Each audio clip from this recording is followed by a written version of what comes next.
In the heart of Colombia, inside a grand villa owned by a powerful international crime lord, life seemed untouchable. Surrounded by luxury, protected by heavily armed bodyguards, the boss lived extravagantly. Each morning, he indulged in his daily ritual of swimming in his private pool, confident that nothing could disturb his empire. But one morning, as he glided through the shimmering water, his expensive wristwatch slipped from his arm, sinking slowly to the bottom. Annoyed yet calm, he dove under to retrieve it. Just as his fingers were about to close around the glittering watch, a dark figure emerged from the depths. A black-gloved hand clamped tightly around his throat, dragging him down with brutal force. The ruthless crime boss thrashed desperately, his lungs burning for air, his eyes darting upward in a silent plea for his guards. Yet, no help came. Within minutes, his strength gave out, and his lifeless body floated back to the surface.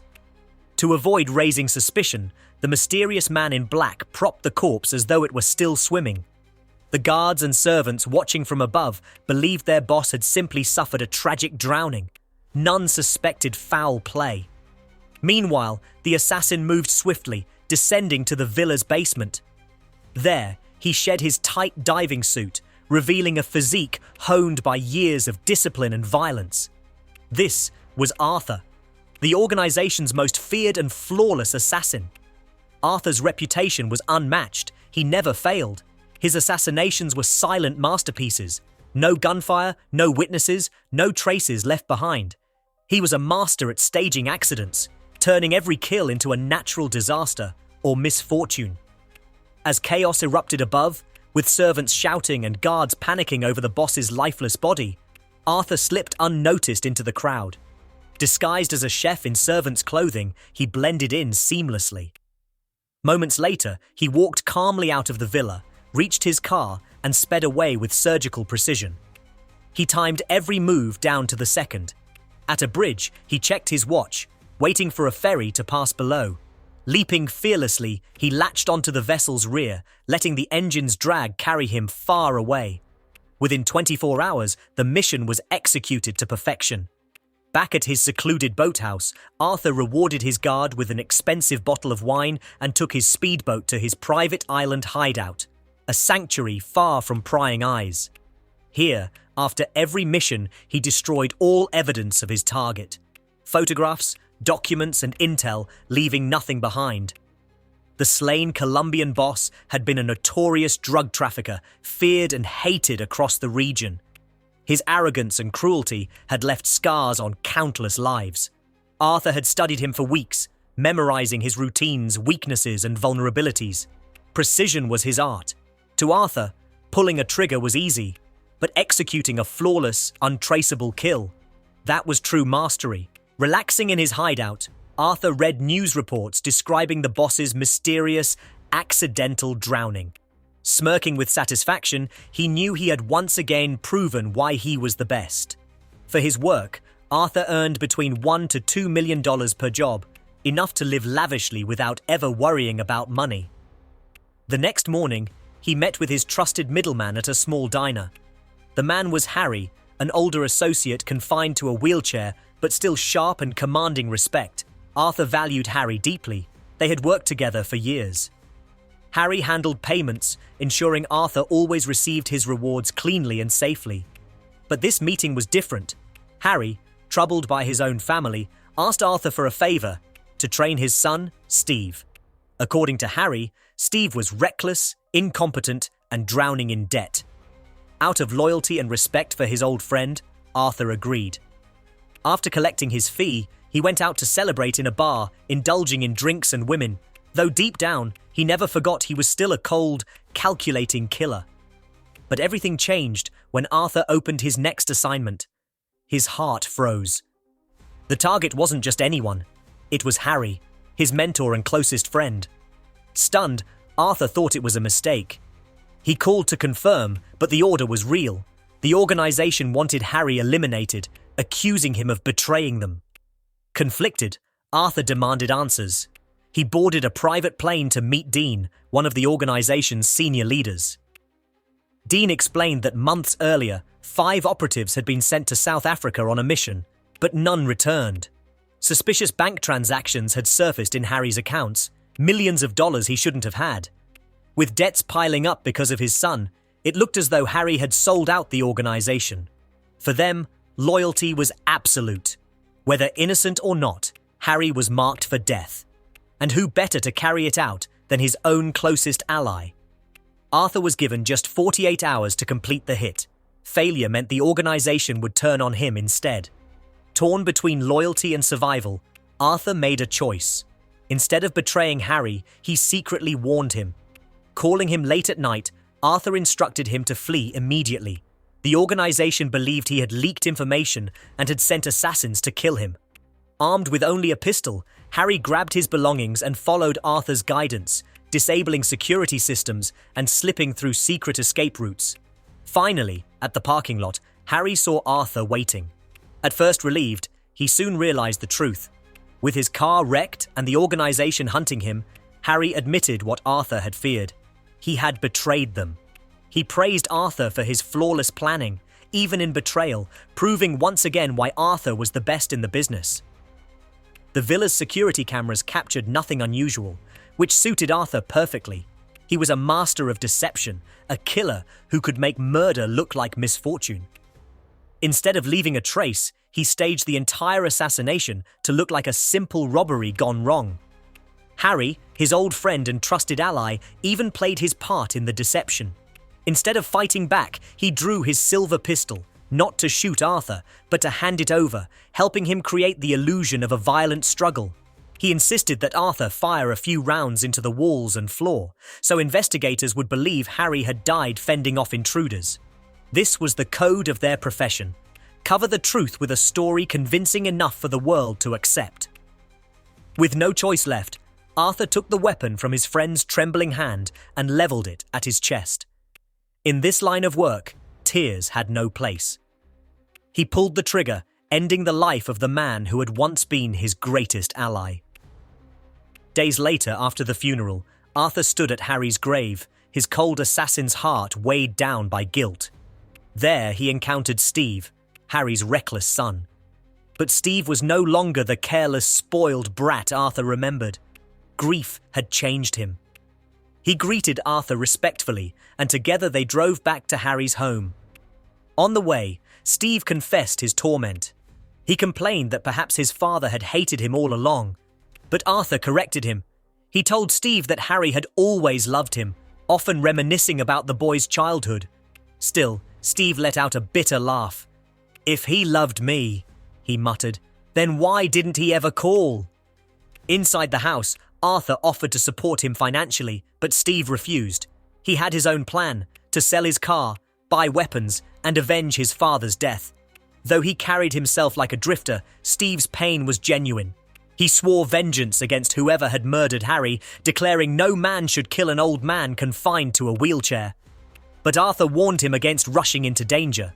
Revenge, he explained, required patience and strategy. Then he left Steve to his thoughts.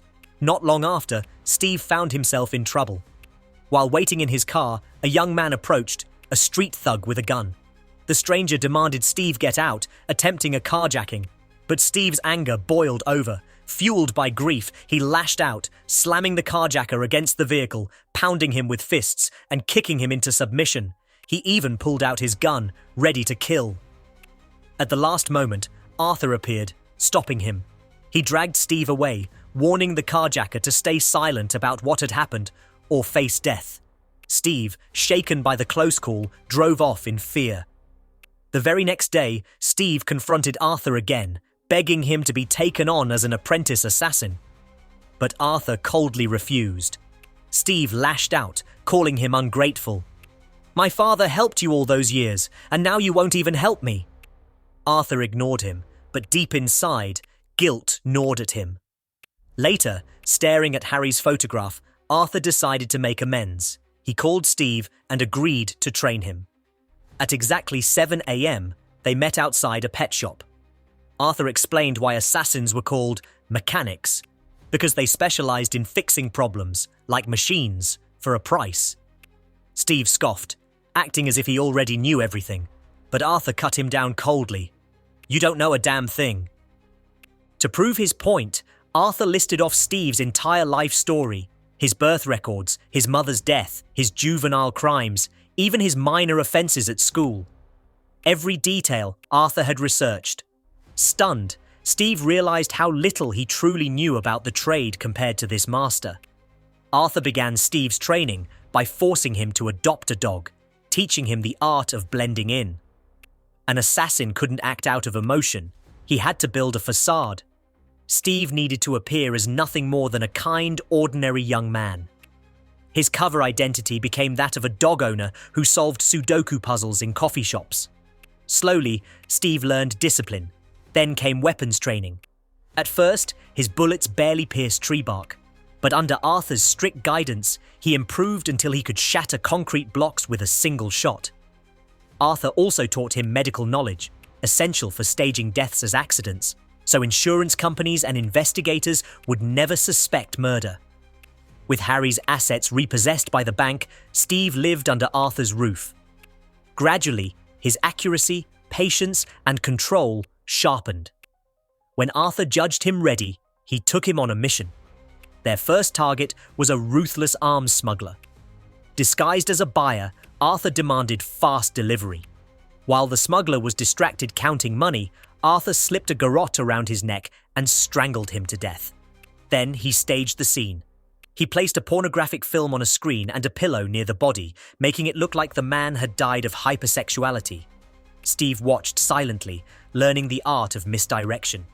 But soon it was Steve's turn. Arthur handed him his first assignment. Another assassin, a mechanic from a rival organization. This man visited the same coffee shop daily, at the same time.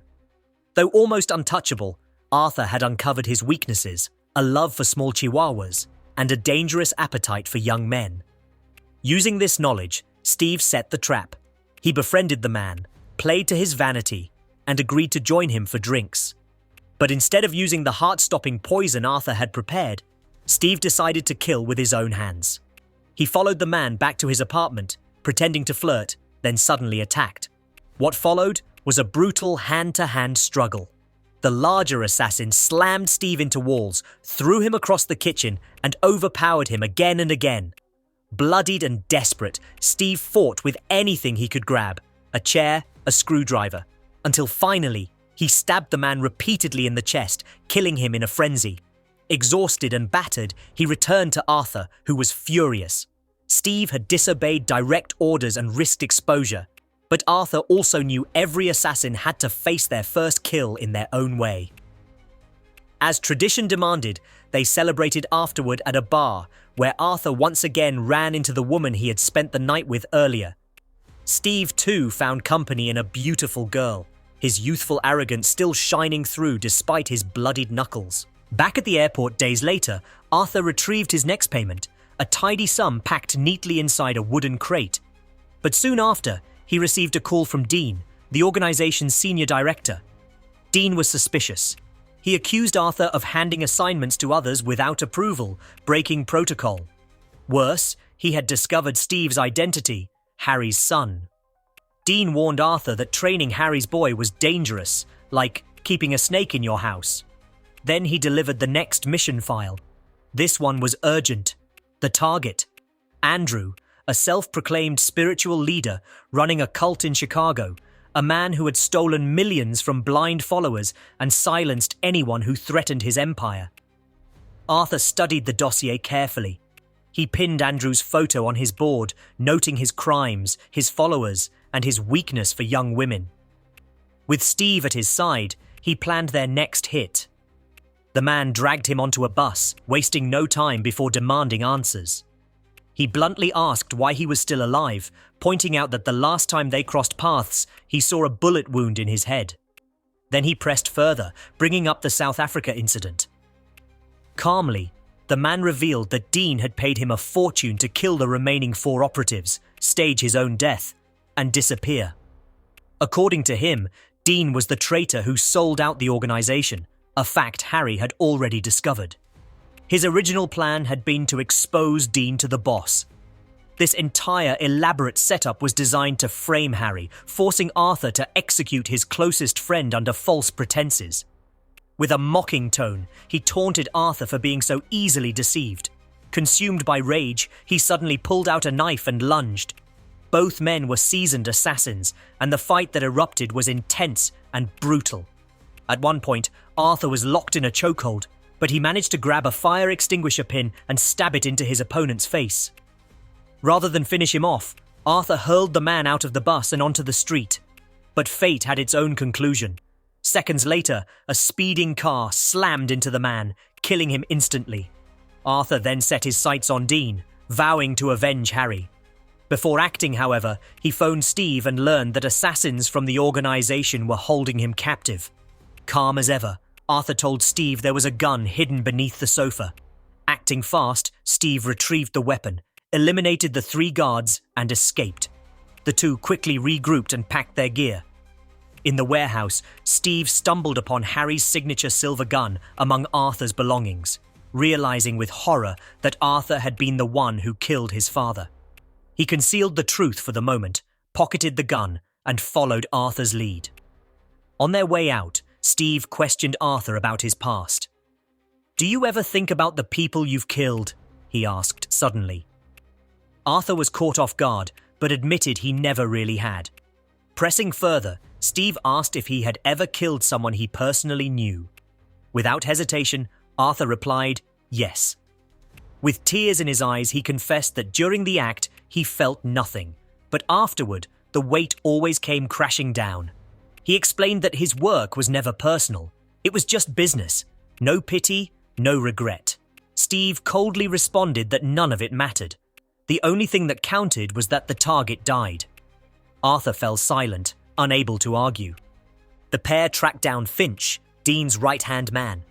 Steve shot Finch in the leg as a warning, but the man refused to talk. Arthur escalated matters by dragging Finch's young daughter into the threat, pulling her toward a grinder as leverage. He warned Finch that if he didn't cooperate, her hand would be shredded. Even then, Finch resisted, until Arthur used a slab of beef to simulate the horror, forcing Finch to break and reveal Dean's whereabouts. Arthur contacted Dean directly, asking how much Harry's life had been worth. Dean replied without hesitation, $50 million. He even offered Arthur $10 million to simply walk away. But Arthur wasn't swayed. Dean dismissed Harry's murder as nothing more than business, then raised the stakes, putting a massive price on Arthur's head to unleash every assassin against him. But Arthur anticipated this move. He had already set a trap. With Steve's help, they prepared for war.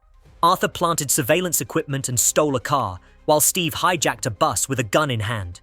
When Dean's armored convoy appeared, Steve rammed into the last vehicle at full speed, sparking an explosive gunfight. Arthur mowed down several guards, then commandeered a garbage truck to chase Dean. Steve blocked the escape route, causing the lead car to crash and erupt in flames. Desperate, Dean ordered his driver to turn back, but Arthur plowed into the convoy with the garbage truck, crushing Dean's car like paper. The wreck killed everyone except Dean, who crawled out severely injured. Together, Arthur and Steve emptied their magazines into the remaining guards before walking away coldly. Arthur's plan was to vanish with Steve, start fresh under new identities. When Steve asked if they'd go together, Arthur left the choice up to him. But Steve's silence concealed his true thoughts. He was holding his father's gun. Arthur understood the truth without words.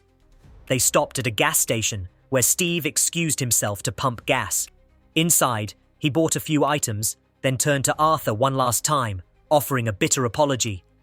"I don't give a damn anymore," Steve muttered before walking out.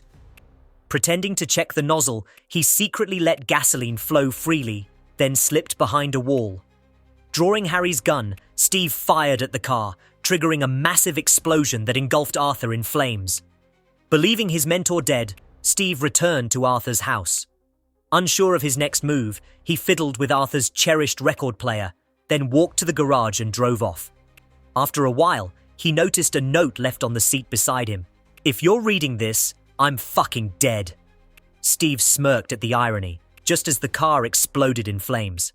Back at Arthur's home, the music ended, pulling a wire that detonated hidden explosives and obliterated the entire property. But the truth was far more complicated. At the gas station, Investigators reviewing the footage saw Arthur slip out of the car moments before the blast. The master assassin had cheated death once again, eliminating everyone who dared cross him.